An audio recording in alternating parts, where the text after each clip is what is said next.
morning everyone. How are you? I hope you all are safe at home. Today we are starting exercise 4C and this is the first sum of this exercise. In a garden, एक garden में there are 164 rows of plants. Plants की 164 rows हैं. वो जो क्यारी बनाते हैं ना, इस तरह से रोज़ होती हैं, है ना. तो ऐसे कितनी हैं? 164 रोज़ हैं. अपने माइंड में आप इमेजिन करके देखो, एक गार्डन में आप गए हुए हो, वहाँ पर इस तरह से 164 रोज़ ऑफ प्लांट्स हैं. मतलब पहली रो इस तरह से, इसमें कुछ प्लांट्स लगे हुए हैं. सेकंड रो इस तरह से कितनी रोज़ हैं? 164 रोज़ हैं. If there are 275 plants in each row, हर रो में 275 प्लांट्स हैं. जैसे इस रो में भी 275 प्लांट्स हैं, इसमें भी 275, इसमें भी 275. ठीक है, इस तरह से है. Calculate the total number of plants in that garden. उस गार्डन में आपने टोटल नंबर ऑफ प्लांट्स पता करने हैं कि कितने होंगे. देखो, आपको ये तो पता है कि एक रो में तो 275 प्लांट्स हैं.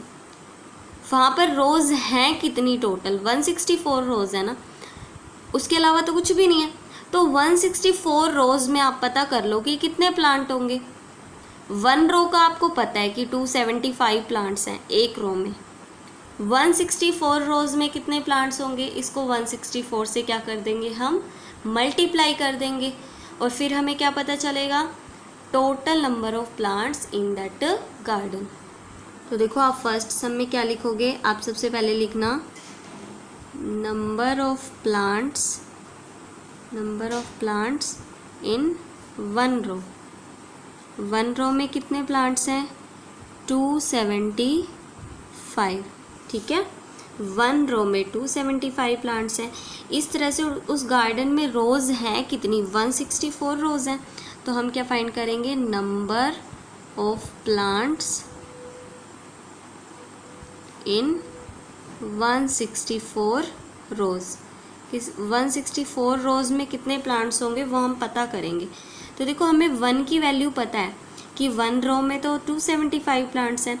ज़्यादा की निकालनी है ना. कभी भी ऐसे हो ना कि वन की वैल्यू आपको पता हो, चाहे वन टॉय की कॉस्ट पता हो, वन चॉकलेट की कॉस्ट पता हो और ज़्यादा की निकालनी हो, तो मल्टीप्लाई किया जाता है. अब जैसे एक रो की तो ये कॉस्ट है, इसको मल्टीप्लाई किससे कर देंगे? इस 164 से. ठीक है, अब आप मल्टीप्लाई करना, फिर आपको यहाँ पर क्या पता चल जाएगा कि 164 रोज़ में कितने प्लांट्स होंगे. वो उनका नंबर पता चल जाएगा कि वो कितने प्लांट्स हैं 164 रोज़ में. ठीक है, तो आप क्या फिर बाद में क्या लिखोगे? सो देयर आर, यहाँ पर जो मैं डैश लगा रही हूँ ना, इसमें आपने यहाँ पर जो आंसर आएगा ना, इन दोनों को मल्टीप्लाई करके, पहले तो मल्टीप्लाई करके जो आंसर आएगा वो यहाँ पर लिखोगे, फिर जो आंसर आएगा उसे यहाँ लिखोगे. So there are dash plants. आप बताओगे ना कि टोटल कितने प्लांट्स हैं, वो तो मल्टीप्लाई करोगे तभी पता चलेगा. So there are dash plants in that garden. ये आप लिख दोगे. ठीक है, यहाँ पर क्या करोगे? आंसर लिखोगे और जो यहाँ लिखोगे वो आपने यहाँ पर भी लिखना है. ठीक है, तभी तो आपको क्या पता चलेगा कि उस गार्डन में टोटल प्लांट्स हैं कितने. अब आप सेकंड सम देखो. The cost of a pair of liberty shoes. Liberty shoes का एक पेयर है. शूज़ तो पेयर में ही आते हैं ना, कोई सिंगल शू थोड़ी ना आता है, तो दो का जोड़ा ही आता है ना. तो लिबर्टी शूज़ का एक पेयर है जिसकी कॉस्ट कितनी है? 979 रुपीज़ है. ठीक है, यानी एक पेयर ऑफ लिबर्टी शूज़ की cost 979 rupees. What will be the cost of 173 pairs of shoes. 173 pairs अगर आपको शूज़ के ख़रीदने हों तो आपको कितनी कॉस्ट पे करनी पड़ेगी वो आपने बताना है. ठीक है, तो आप क्या लिखोगे? Cost of one pair of liberty shoes. Liberty shoes के एक पेयर की कॉस्ट कितनी है? 979 रुपीज़. हमें क्या फाइंड करना है कि 173 पेयर्स ऑफ शूज़ की कॉस्ट कितनी होगी. यानी cost of 173 pairs of liberty shoes. Liberty shoes. 173 pairs का फाइंड करना है ना, 1 पेयर की तो आपको कुछ पता है, ज़्यादा की निकालनी है, तो इसको क्या कर देंगे 979 को मल्टीप्लाई किससे कर देंगे, इससे 173 से। तो आप इन दोनों की मल्टीप्लाई करना और रुपीज़ में यहाँ पर आंसर राइट कर देना, ठीक है। Now move to the third sum. Third sum में देखो क्या है, इन अ स्टेट, एक स्टेट में there are 23 national parks. National parks कितने हैं उस स्टेट में, 23 नेशनल पार्क्स हैं। ईच नेशनल पार्क, हर नेशनल पार्क में 242 एनिमल्स हैं। How many total number of animals are there in national parks in that particular state.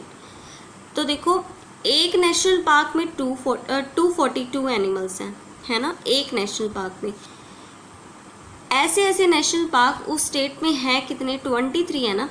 तो देखो एक नेशनल पार्क में इतने हैं, 23 नेशनल पार्क में कितने होंगे वो हमें फाइंड करना है, ठीक है। तो हम यहाँ पर क्या लिखेंगे, number of animals in one national park.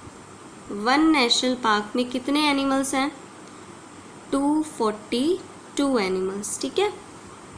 फिर हमें फाइंड कितने नेशनल पार्क में करने हैं, वहाँ पर तो 23 नेशनल पार्क्स ही हैं, तो हम क्या फाइंड करेंगे, number of animals in 23 national parks.